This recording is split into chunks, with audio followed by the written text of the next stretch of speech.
So we have already finished the first part, which was general classification of basic sounds. And though there are some, though later we may be doing some of the basic sounds. So till this point, we have actually covered both the consonants and the vowels and the different classification of these.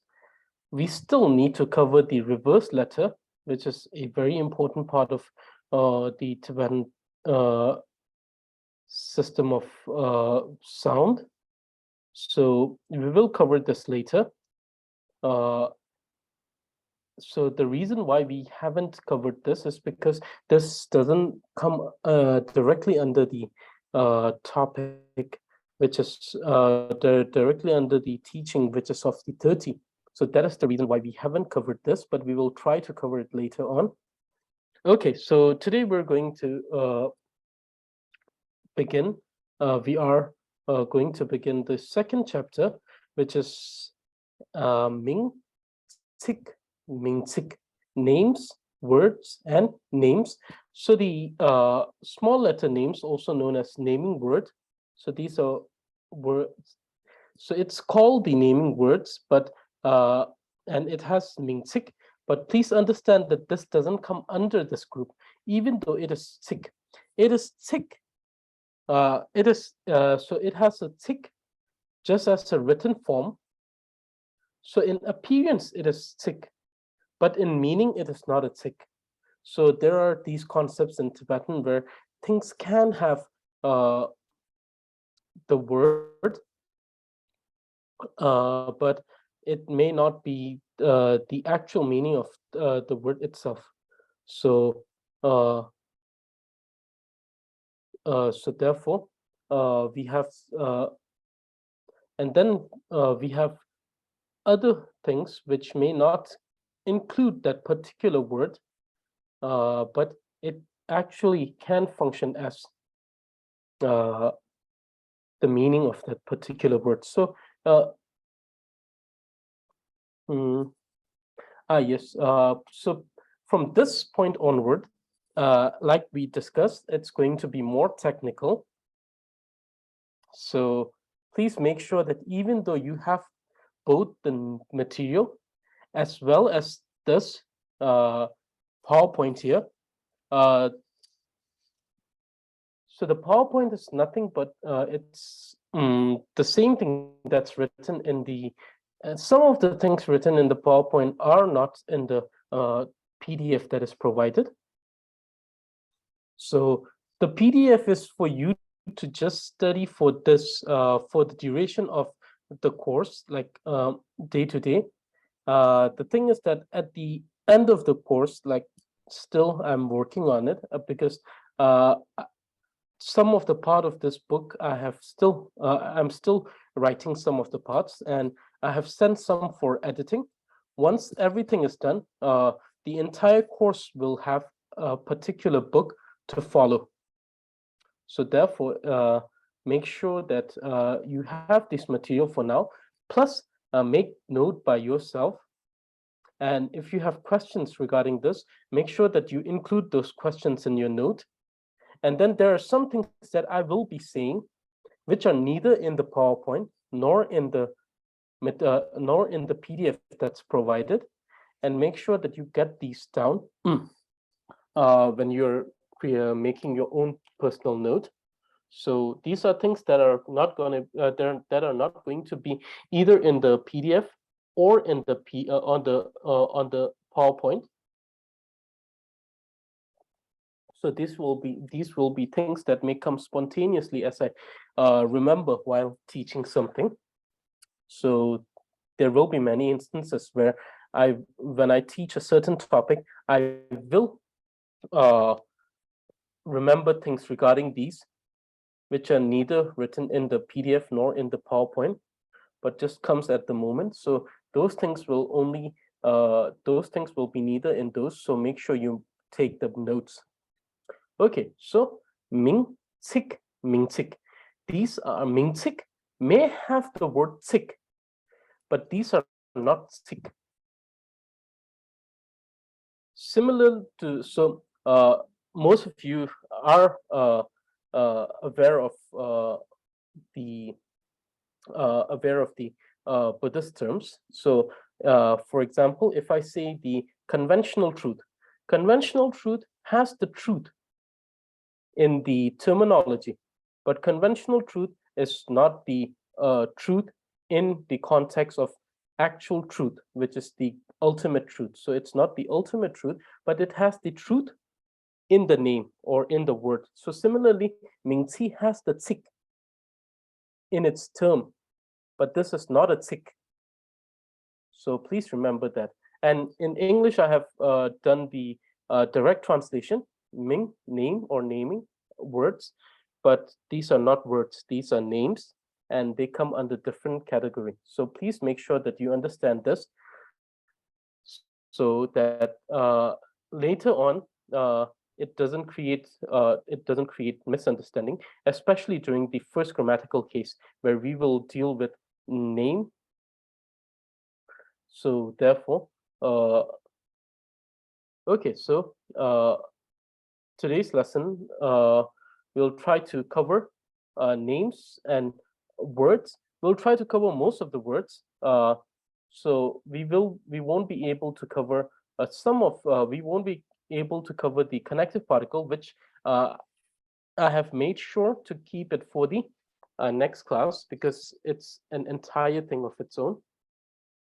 So today we'll try to cover names and words. Okay, so name. Ming in Tibetan, Ming.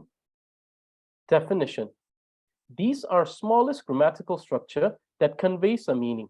So we must understand that these are the smallest grammatical structures. So meaning, so when we say smallest grammatical structure, it doesn't mean that this is the smallest grammatical structure in Tibetan.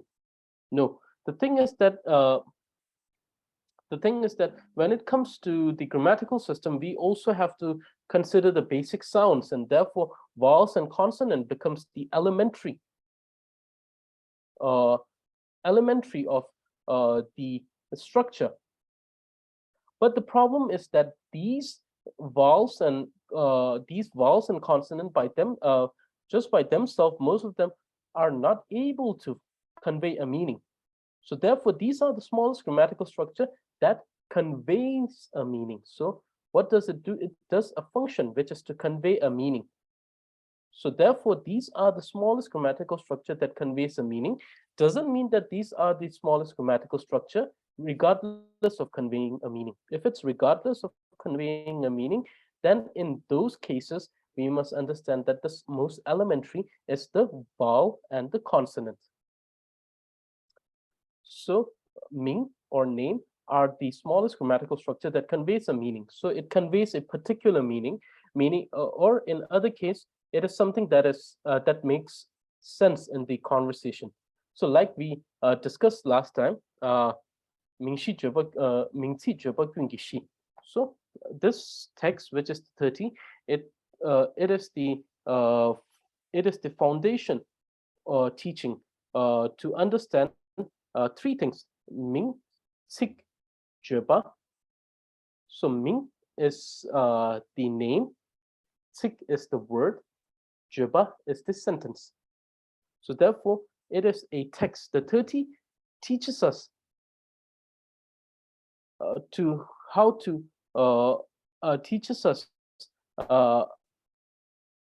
to understand names, name, word, and sentences.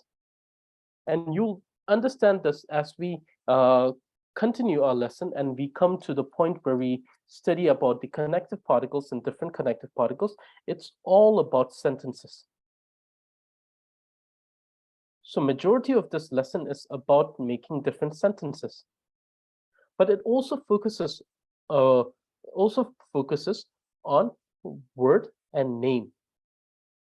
So therefore, this portion talks about name. So you may ask, if that is the case, why did we study the basic sounds? And the reason is that name are combination of these basic sounds.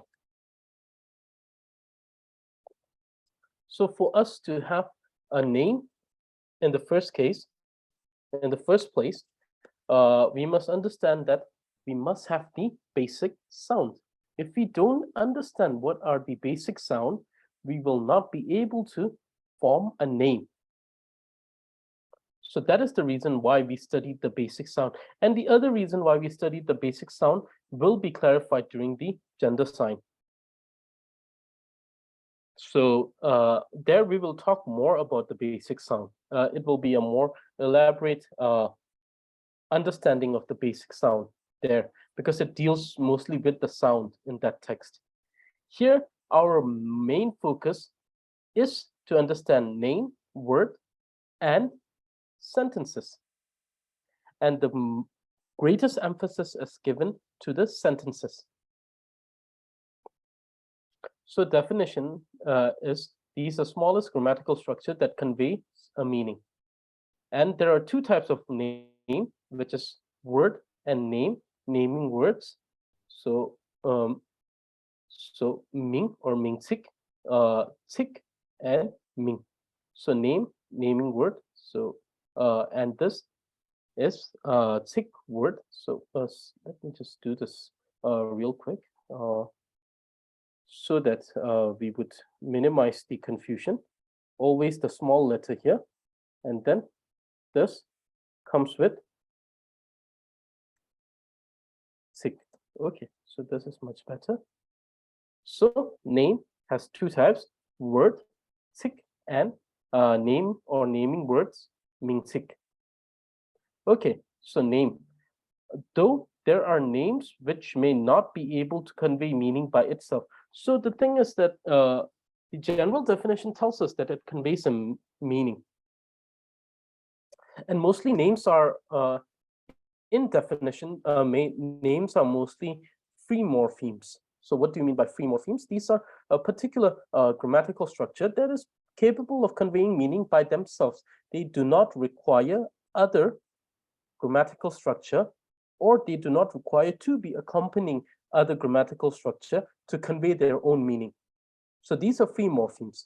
So name, generally, they are free morpheme, but the thing is that it doesn't, but then we have to understand that though names do convey a meaning, but there are names which may not be able to convey meaning by itself.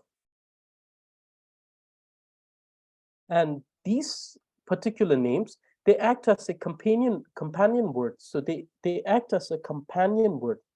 So what they do is they act as a companion word to convey a meaning.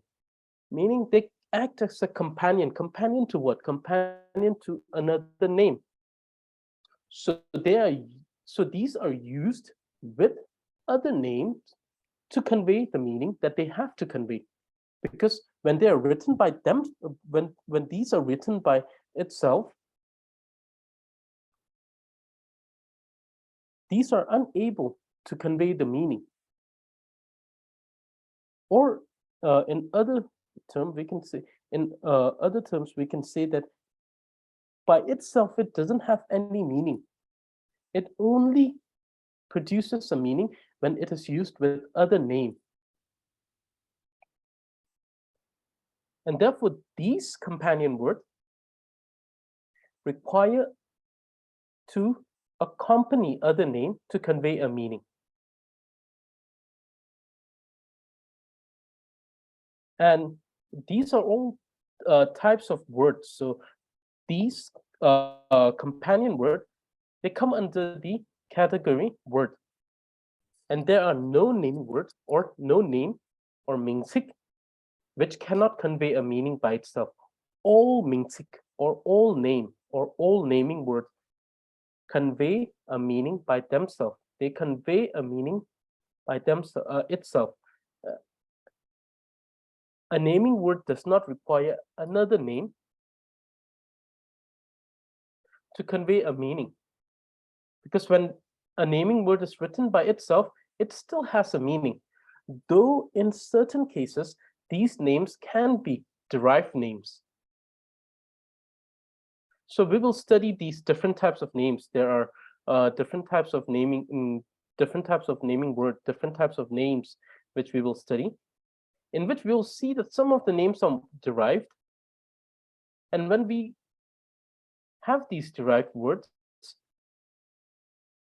they normally come as a combination of two names or naming words.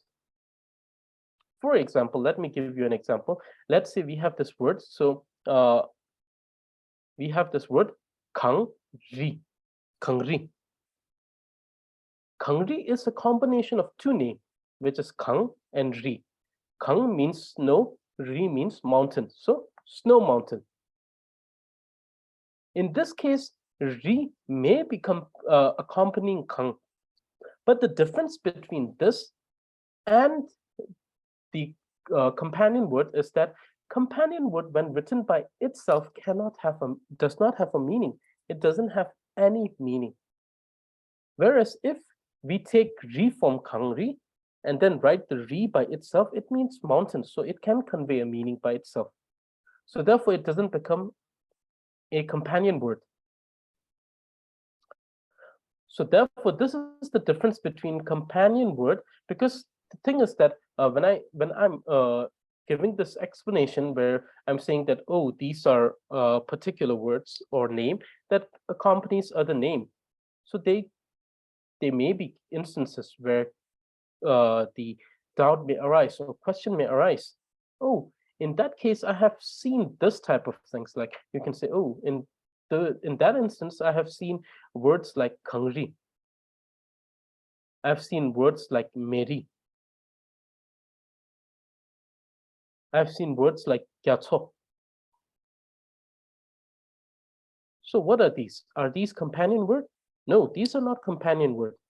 Why are these not companion words? Because when you write these words by itself, they still have a meaning. Whereas companion word, when accompanying a name, produces a meaning, conveys a meaning. But if you take that particular companion word and then write it by itself, it will not make any meaning. It will not convey any meaning. So that's the difference between a derived name and a companion word. So therefore, a derived name is not a name that does not have a meaning of itself. Whereas companion words are names which are incapable of conveying meaning by themselves. Therefore, these needs to be accompany another name. So, and therefore, the thing is that this is the reason why these companion words sometimes may change meaning in accordance to the name that it's following. So according to the name it follows, the meaning of that itself could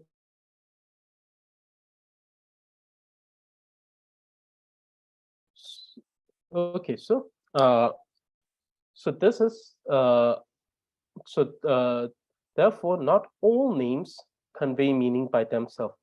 Though if we argue that does a name convey a meaning, definitely it conveys a meaning. For some cases, it needs to accompany another name to convey that meaning, but definitely it conveys a meaning. But there are also names which may be able to convey meaning without having to accompany another name. Okay, so name. So on the basis of this is the first classification of name, which is word and name or naming word, Mingzi and Sik. Now there is second type of classification, which is based on the foundation of names and vowels. So there are two types of names. There are two types of names. So on the basis of consonant and vowel combination, the first one is consonant plus vowel name. 소이쟁기밍. So we have 소진 and 소매이기. So when we say 속진, 이기, we always refer to the vowels. So vowels are called the 속진 이기 or essential letters or the essence letter.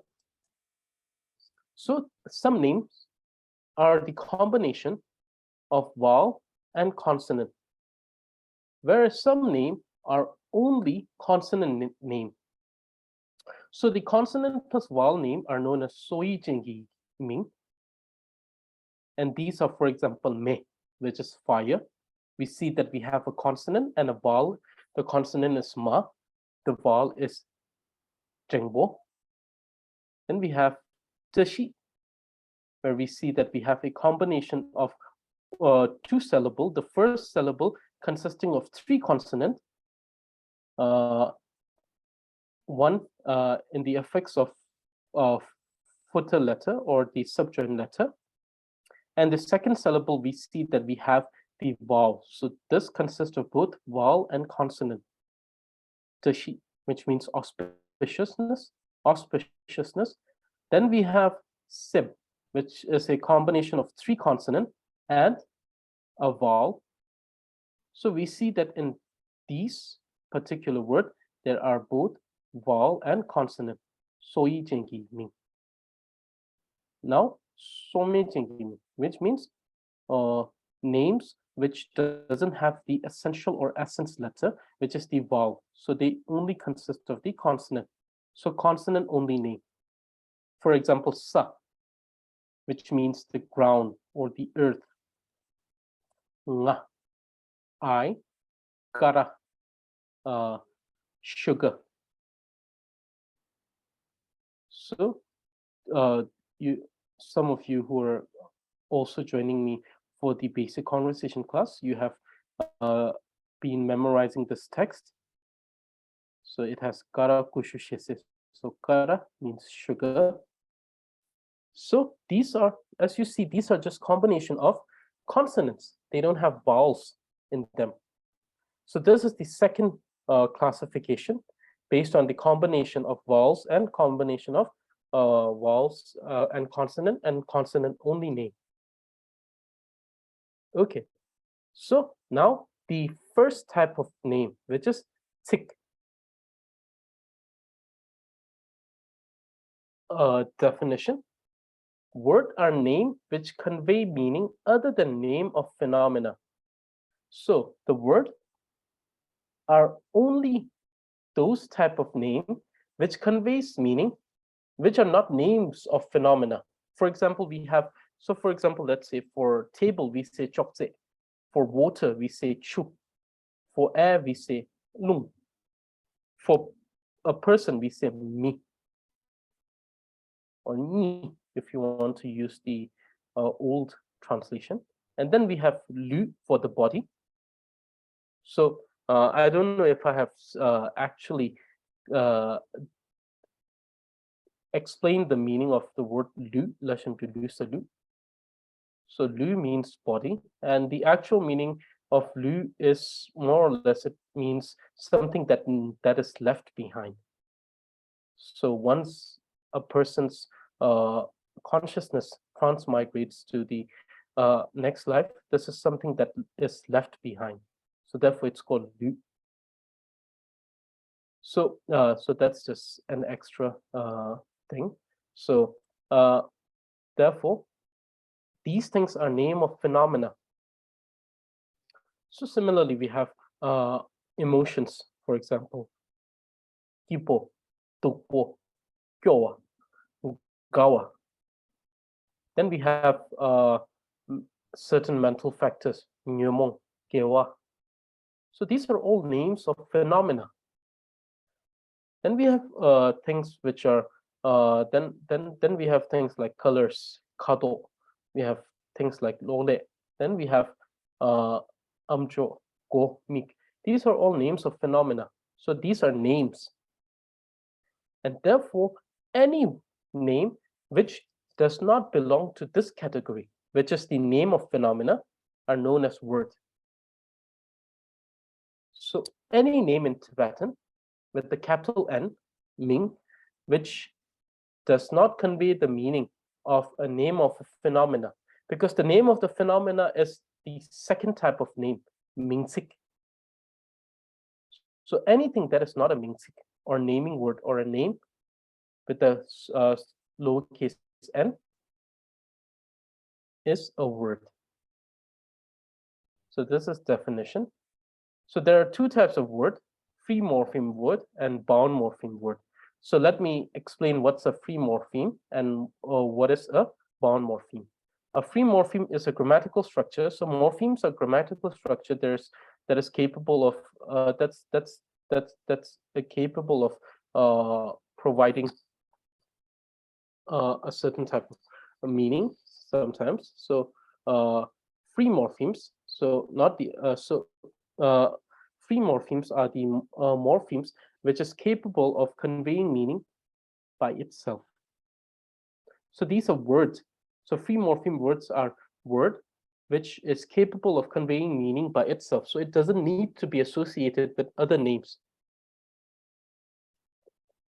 So the thing that that's written here, the same thing or with a more detail is written in the document. So you may want to check. You may want to open the document at the site and look at the particular unit under that. So word are of two types: free morpheme word and bound morpheme. Bound morphemes are the grammatical structure that needs to be associated with other names or other grammatical structure to convey their meaning. So therefore, word are of two types: free morpheme word and bound morpheme word. Okay. Now, free morpheme word definition.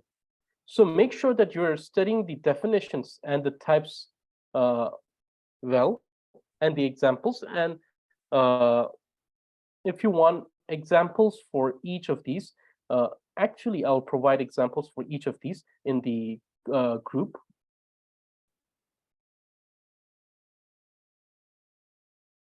So this is what we're trying to do. We're trying to relate this to the English grammatical the structure of English grammatical system. But still, there will be exceptions and there will be cases where it may not be exactly. But the thing is that we'll try our level best to relate these two. So this is something that will be happening in this course, is that we will try to relate the Tibetan grammatical structure in the English grammatical structure as much as possible. But in certain cases, we'll see that we will fail to do that. But in those cases, I'll just provide extra note to clarify these. So therefore,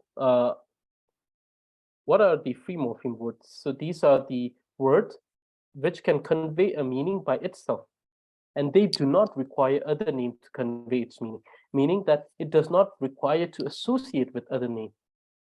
It does not require to associate itself with other name to convey the meaning. It is capable of conveying the meaning by itself. So this is what a free morpheme word is.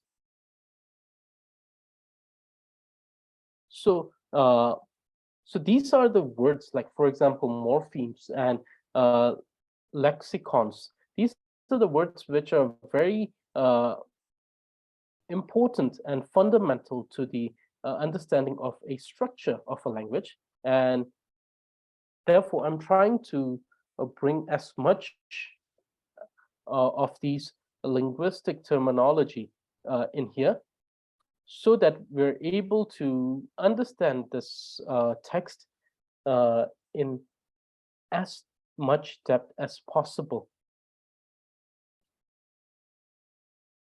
So this is the reason why. Definitely, learning this text in Tibetan has its perks, but yes, providing it in this manner feels that we're covering almost everything that is being taught traditionally. So this is the reason why I'm trying. This is the reason why you see that you see a lot of terminologies. It is because I'm trying to provide almost as much as possible the way we have learned traditionally,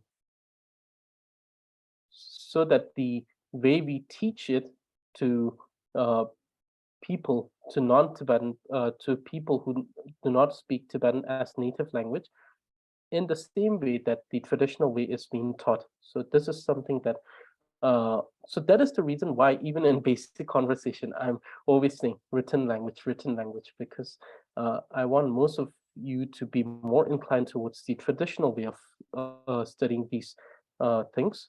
So that's the reason why.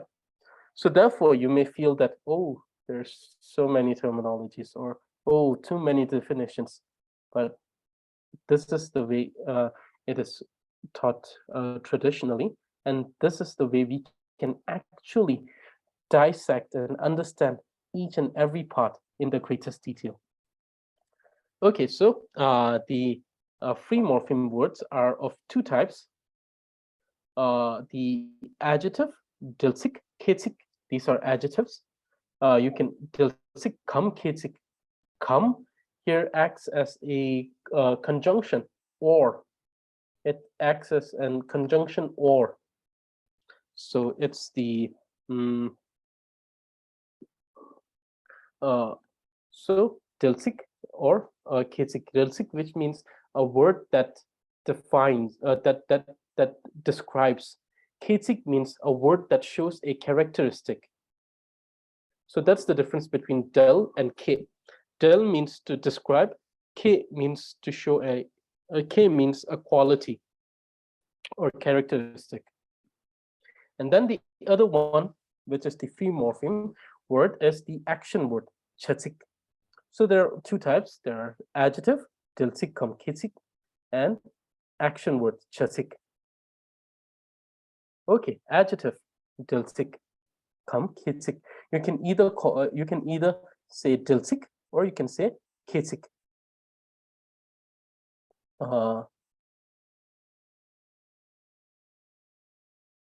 So definition, adjectives are words that shows a quality or characteristic of a phenomenon. So when we say adjective, we mean dilsik or ketsik.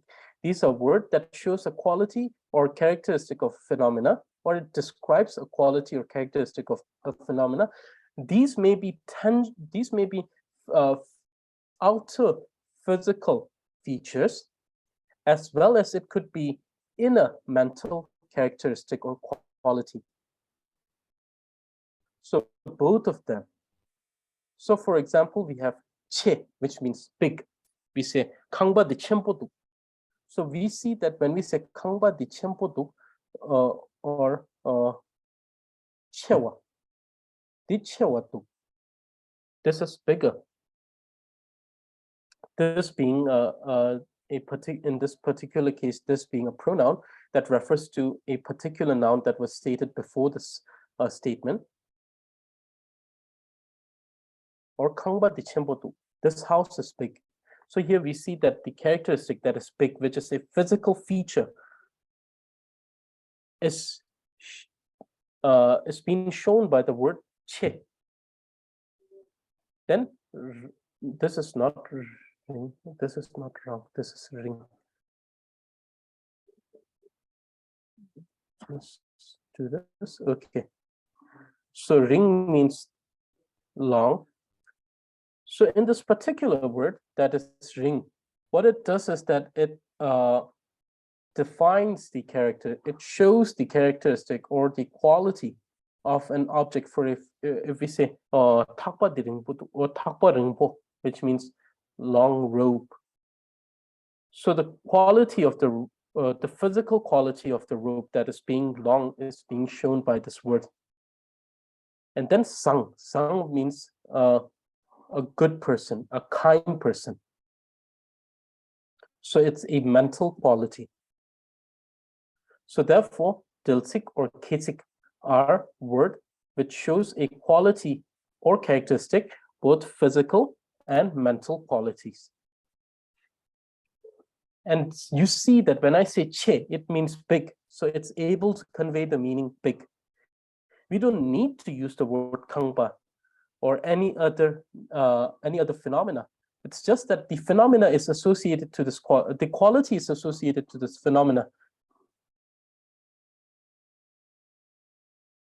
as a statement. But this particular word can convey a meaning by its own. Similarly with ring and sang. Sang also means fine if it is used with inanimate things. Or it can be used with person. If it talks about someone's characteristic, it means he's a fine person. He's a good person. If it's referring to an inanimate object, it means it's a fine quality. It's a good quality thing. So we see that these are free morphemes. Now the second one, action word. Chatik definition. Action words are words that shows an action done by primary or secondary subject. So we're going to discuss what's the primary and secondary subject in detail in later classes. But we must understand that both of these are subject, meaning something that is doing the action. Something or someone that's doing the action. So action words are word that shows an action that is done by something or someone. So these words have just one commitment. That is to show that an action is being done. That's it. It doesn't talk about characteristic. It doesn't have obligation to show the name of a phenomena. The only commitment it has is to show action. That's it. So for example, we have sam, which means to think. Che, which is to do. Sa, which is to eat. And we see that all of these are action. So sam, che, sa, these are words which has the commitment to show an action, and it does show an action. So though action word can be classified further, but this will be discussed in future classes. So though it can be classified further, the action word, this action word itself will be discussed in the future classes. This may seem very counterintuitive, meaning in this very particular chapter, it says action word. Then why are you not talking about the different classification, classification? But the thing is that the further classifications are more relevant to the future classes when we talk about certain grammatical cases than right now. That is the reason why it will be discussed in later classes.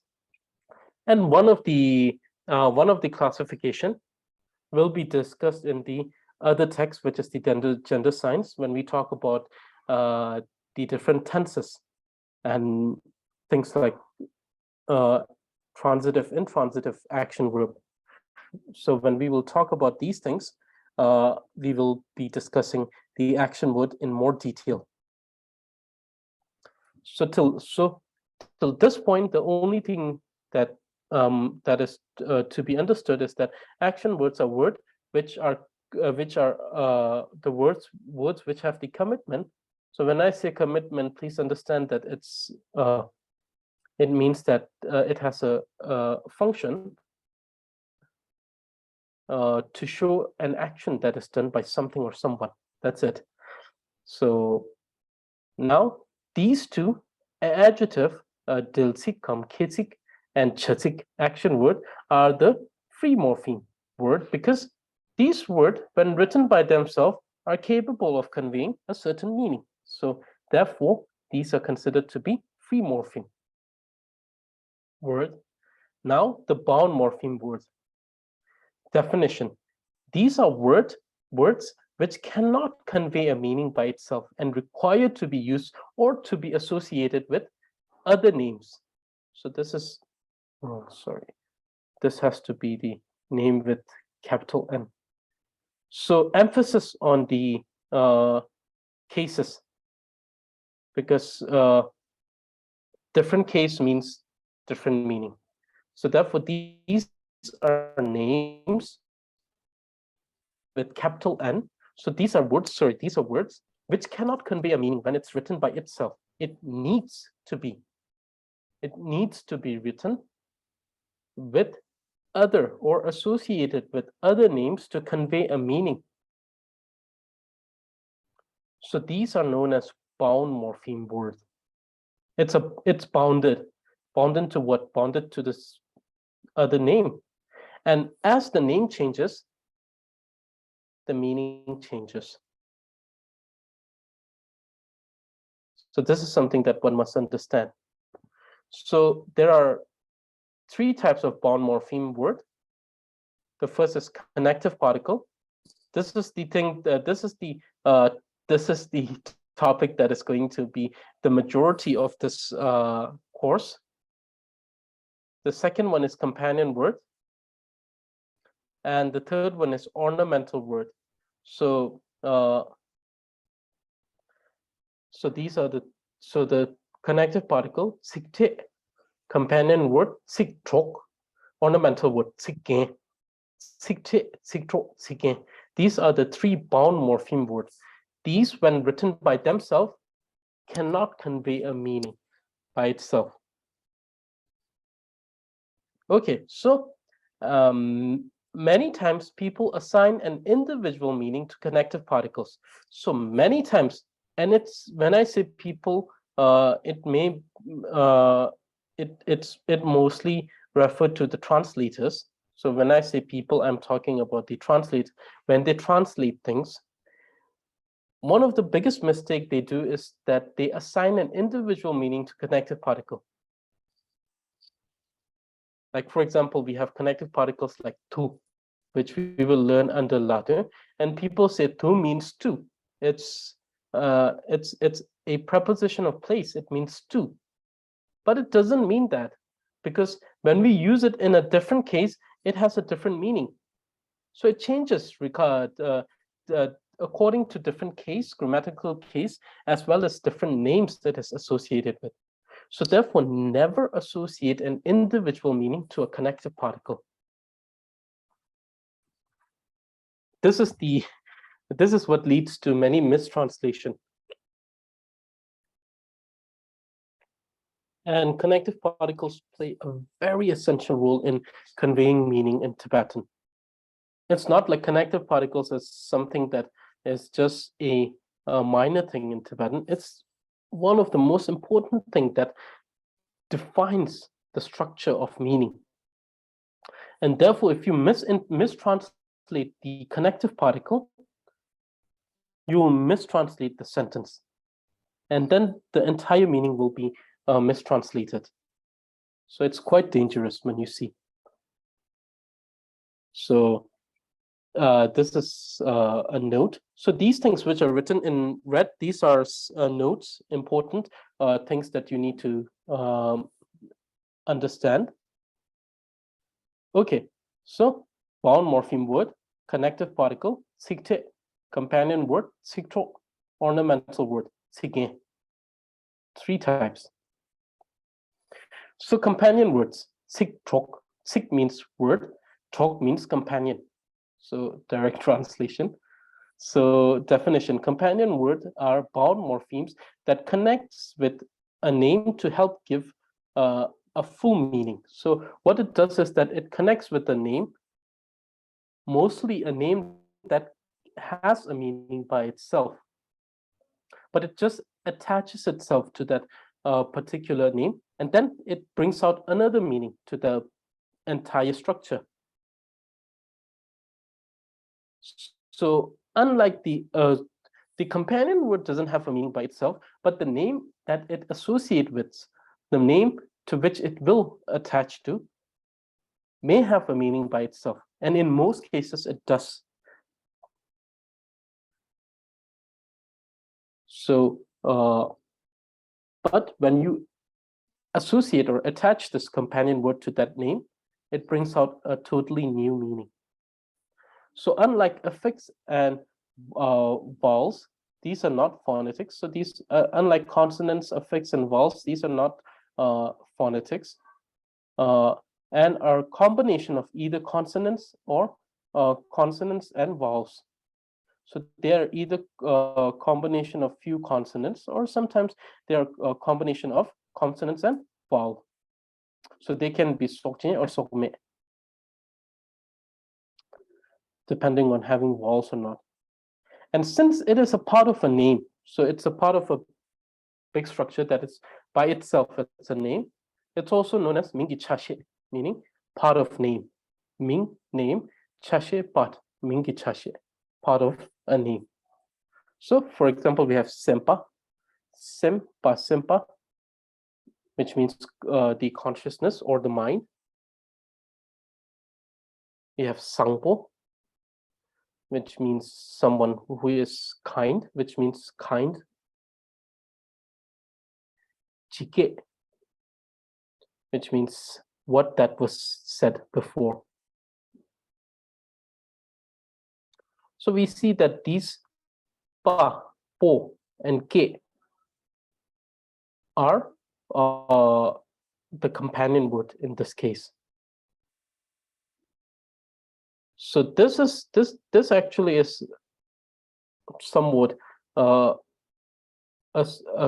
exception, because ke itself has a meaning, but it doesn't convey the meaning that it conveys when it's associated with this chi. So chike. Okay, so these are companion words, and there are other companion words. So I'll try to provide at least 10 examples for most of these.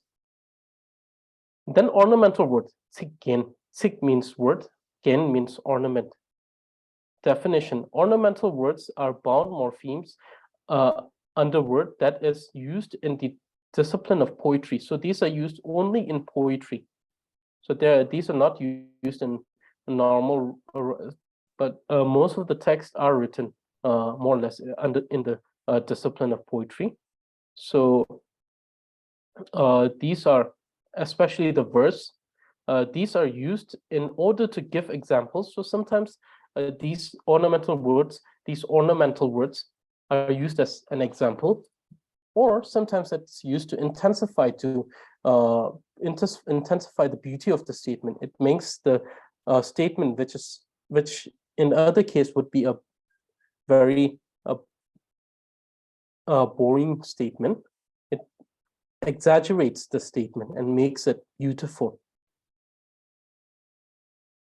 So there are three types of ornamental words. So these are the three.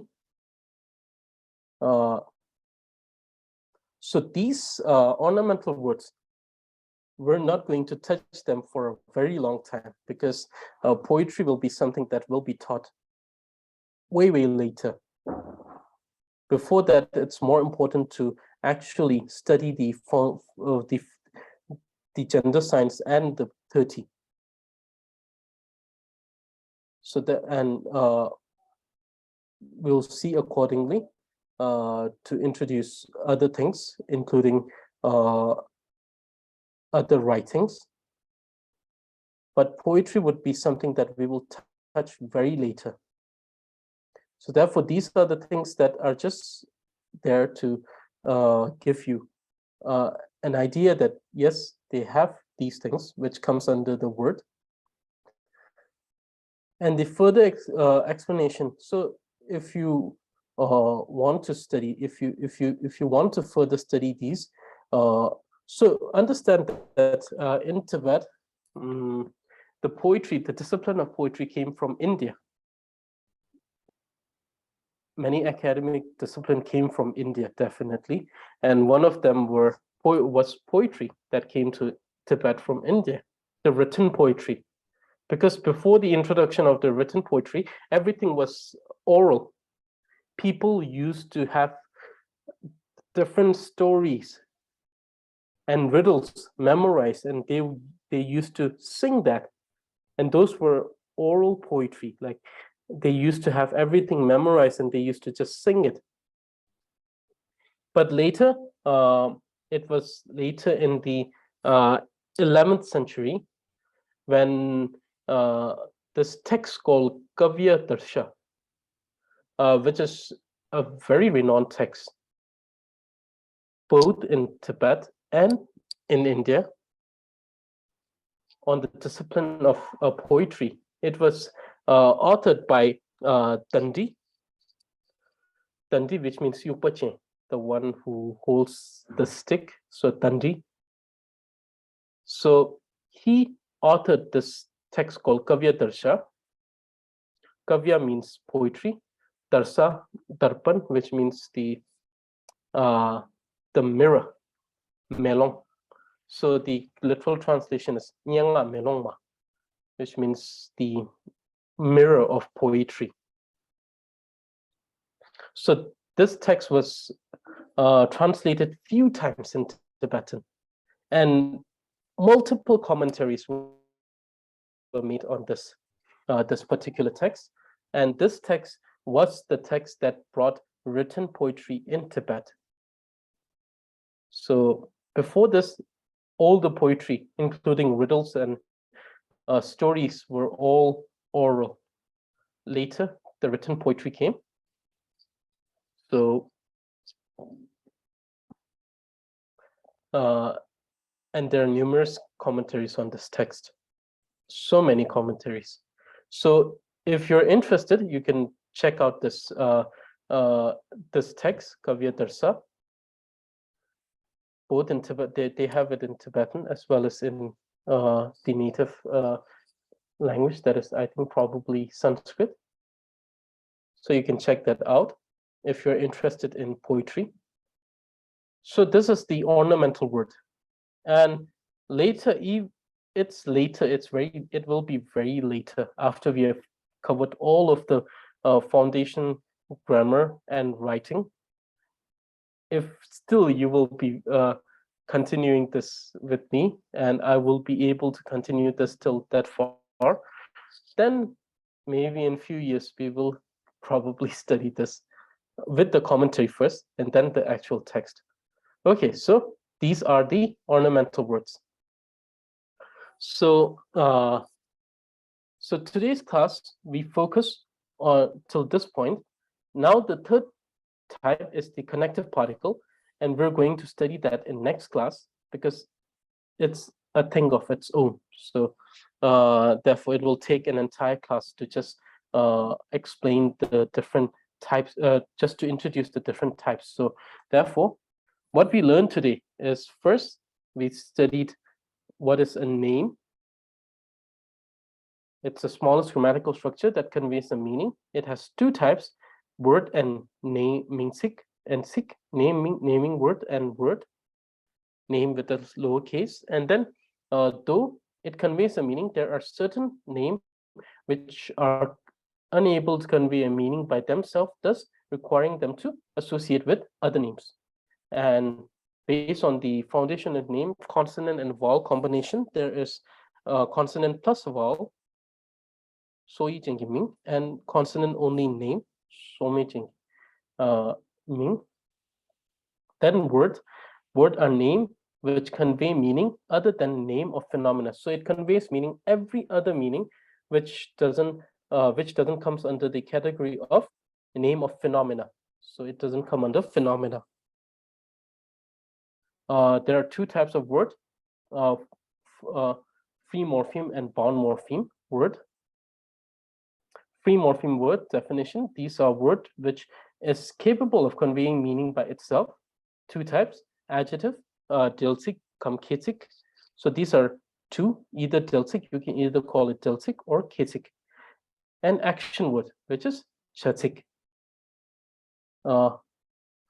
Phenomena. Okay, phenomena, or normally phenomena, ch or dharma, meanings anything that exists.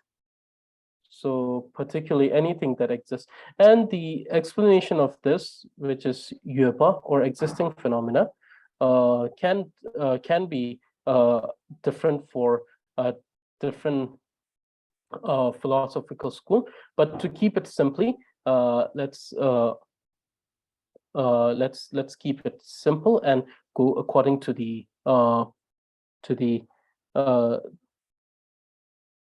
Vibhashika school, according to the Vibhashika school. So it's something that so dharma or phenomena or ch in Tibetan, it's ch, chan ch, ch. It's something that first is something that is a term which is renowned in a conventional sense. Then the second one is that it does not hinder the conventional logic, and the final one is it does not hinder the ultimate logic, which is the logic of the ultimate truth. So these are the three conditions for a phenomena. So I will be just giving it very briefly, so very sorry for that. So the first one is Tanya Sutapa, which means it is something that is renowned terminology.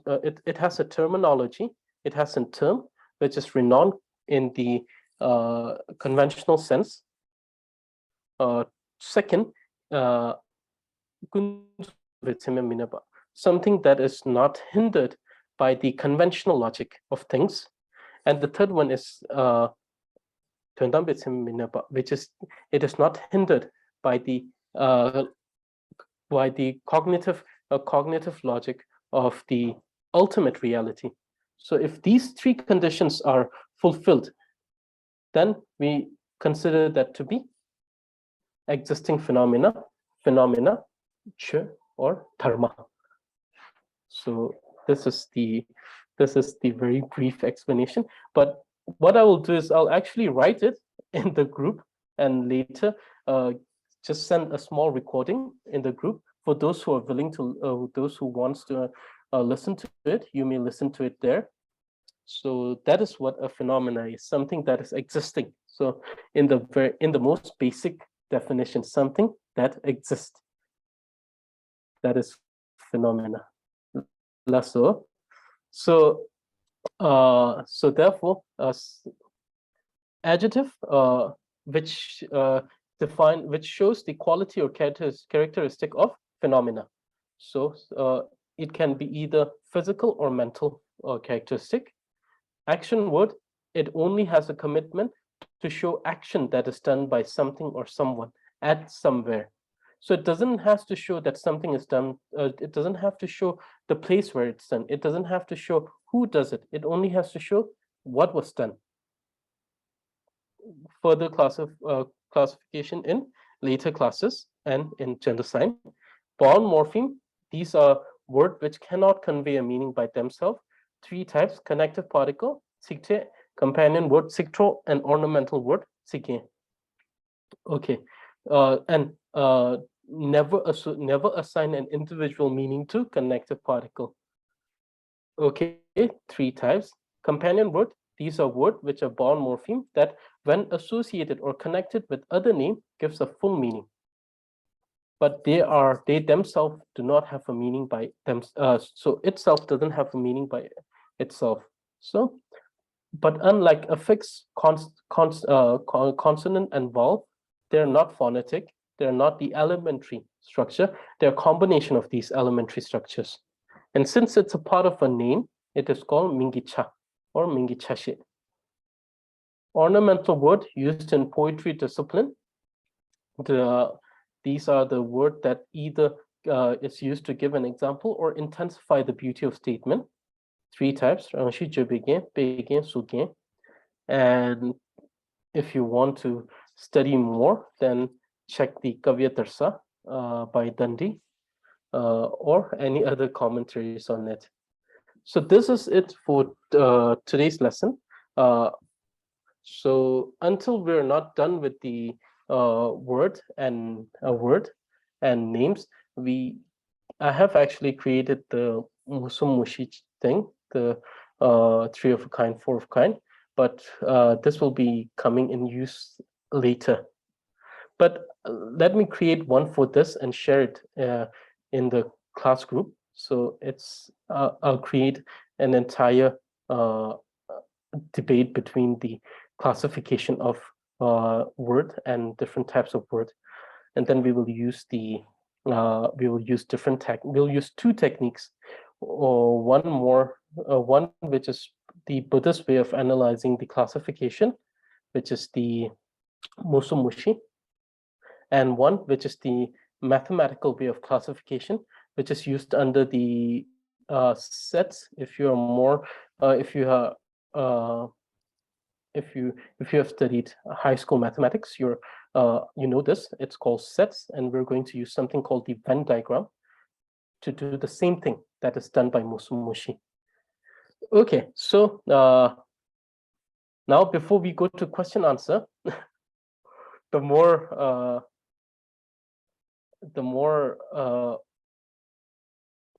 fun thing, that is the memorization test. So please choose number from 1 to 12. So we have 12 people. So we may have 11 or 10 people. So choose number between 1 to 15. Any number between 1 to 15. And those who are able to participate today, please choose. When I say able, I mean those who are, it doesn't mean if you aren't able to give the test or not. It means if you are currently occupied and could not. Less so. So please do that. The first part of the first part of the Tree of Excellence speech. So we have broken it. What we did is that we actually broke down the text. I think, if I'm not wrong, I think I did that.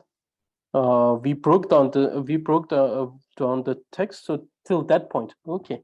So please study it later. And those who have not participated in today's lesson, you will be by default chosen for the next class.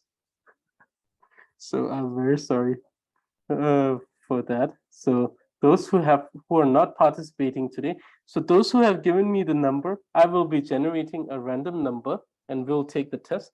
Those who aren't able to participate today, you will be the ones who will be by default participating in the next class.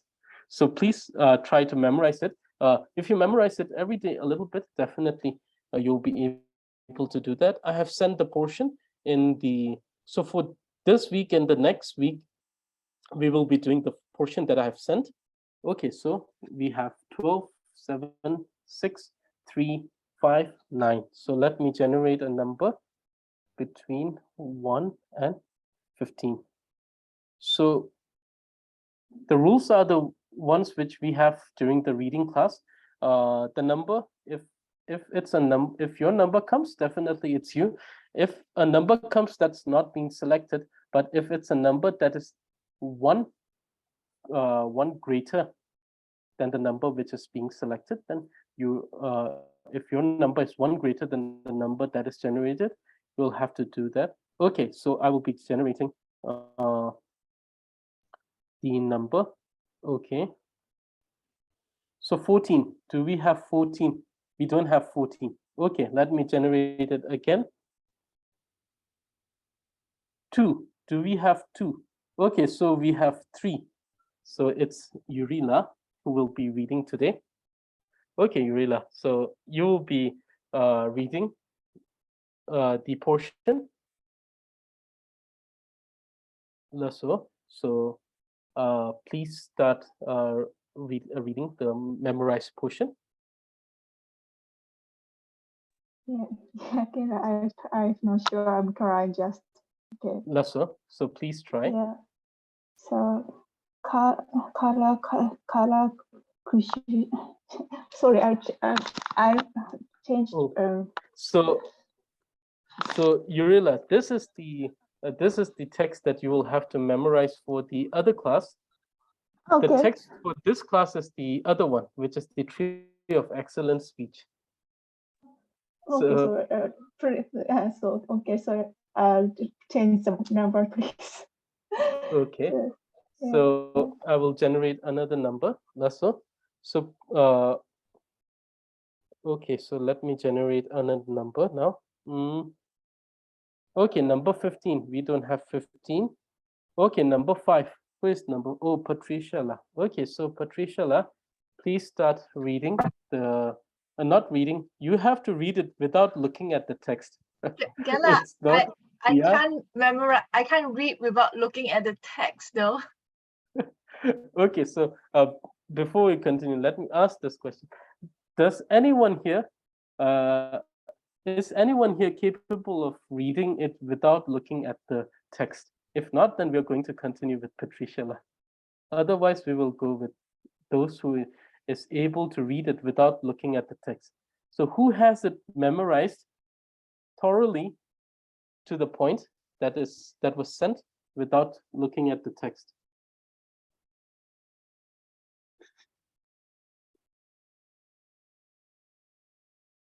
Okay, so it seems that it's Patricia La. So please, so today is an exception because it's the first one.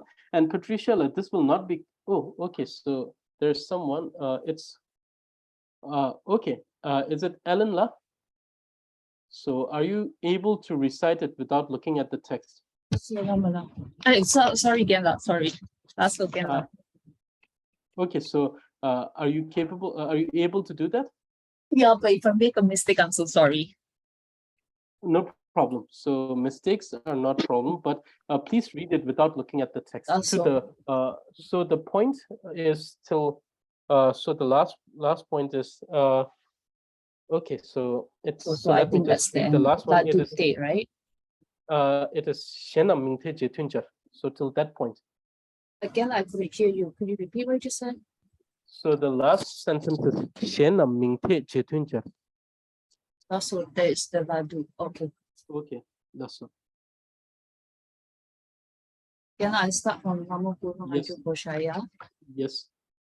So Namo Guru Manchu Koshaya. Mama Chodang Yumi Pe. Jampe Yang La. Sorry. Jampe Yang La. Guduni. Tuni Likshi Sun Chu Pe. Shepaja. Yanki Jawa Sapoku. Jepa Iu Eo Shi. Sa Je Kasok Sun Chu Yin. Kanga Dana Pama A. Raga Sana Je Chu. Kadan Sani Yang Chu Te. Kani Lara La Sun Tang. Sani Kana Marto. Kada Ama Amuju. Como Dono. Como Soto La Dute. Je Chik Da Du. Take Ja. Ja Yue Do Dang Da Me Wo. Shinam Te Chetunja. Okay, wonderful. So till this point, so this so you have to memorize. So everyone has to memorize till this point. Shenam Mingte Jetunjar. And next time, so today Ellen La has given me the test. So next time we will choose from the rest. And so next time we will be choosing from the rest. And the thing is that you have to read it without looking at the text. So please read it without looking at the text. It doesn't matter if you make mistakes, but make sure that you read it and memorize it without looking at the text. And so, so does anyone have questions regarding today's lesson? So today's lesson, does anyone have any questions regarding today's lesson?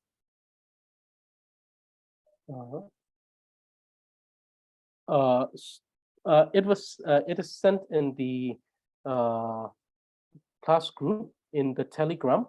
You can check it in the Telegram, but I'll resend it.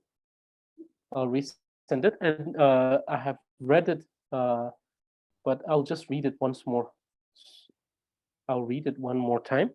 A fast audio and a slower audio. Lasso. Now, does anyone have questions regarding today's lesson? Does anyone have questions regarding today's lesson? Yes, Kenla, I have a question. Lasso. Do you hear me? Because Yes, I can hear you. It's Diwali, so it's a little bit noisy. I'm not sure I understood like about Ming and Sikh. Both there are some names they cannot like have meaning by themselves, and some word as well. Like in the both, like Ming and Sikh, some Ming and some Sikh, they cannot have meaning by themselves. It's true? Yes. This is correct? Yes, so this is correct. So you must understand that some Ming cannot have a meaning by themselves because those Sikh, which doesn't have meaning by themselves, comes under the Ming. So that is the reason why these are the Ming that we're referring here. These Sikh, which cannot have meaning by themselves, are the Ming, which cannot have meaning by themselves. So Ming is like the biggest group, and under this comes Sikh and Ming Sikh, and under the Sikh comes a group of Sikh which does not have meaning by themselves. So therefore, we say that some of the Ming doesn't have, some of the name doesn't have meaning by themselves. So actually, it's the same category. So Ming is the main group, and these Sikh comes under the Ming. So therefore, we see that some of these Sikh, which are the bound morpheme, they do not have meaning by themselves. Therefore, these bound morpheme are the Ming, because if it's a Sikh, it is a Ming. But if it's a Ming, it doesn't necessarily has to be a Sikh. So let me give you another example. Like if we say that if it's a wooden table, it is a table, right? If it's a wooden table, it is a table. But if it's a table, it doesn't mean that it's a wooden table. It can be a plastic table, right? So similarly, if it's a word or tick, it is a Ming or name. But if it's a name or Ming, it doesn't mean that it is a tick, because it is something. But the Ming is much bigger group. Yes. So I will actually share this file of Musum Mushi that I have written on Ming and Sikh, so that you can check that and then understand what I actually was trying to say in more clearer terms. That's all. I hope that I made it more clear and not complicated more. So does anyone have questions? And the thing about the phenomena, yes, I will actually write a small piece, a small piece on the definition of phenomena and what are the characteristics of existing phenomena and what it needs to be. And then I will actually explain these three categories. The first one is the terminological. It has to be a terminology. There should be a terminology, and it should be a renowned terminology. Second one is it should not be hindered by conventional logic, and third one is it should not be hindered by ultimate logic. So I will make sure that I actually write a small piece in the group that is on the Telegram on this, so that it clarifies what's a phenomena. And this is according to the Vibhashika school. Remember that. I'm not talking about the existing phenomena in context of either the Sutta Matra, the Chitta Matra, or the Madhyamika school. Those have a more subtle explanation. Okay, so any more questions? I'll take just one more questions if you have one more questions, and then we'll call it a day. Gemma, I have a question just Yes. regarding words. Just to recap, so words are names, and Yes. and words are classified into two groups, right? Free morpheme and bound morpheme. Free morphemes are adjectives and action words, and then action words such as verbs. Sorry, and bound morphemes would be the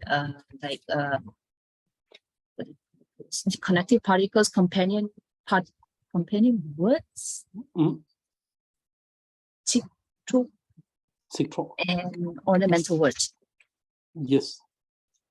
Okay, Genla. It's written here that words are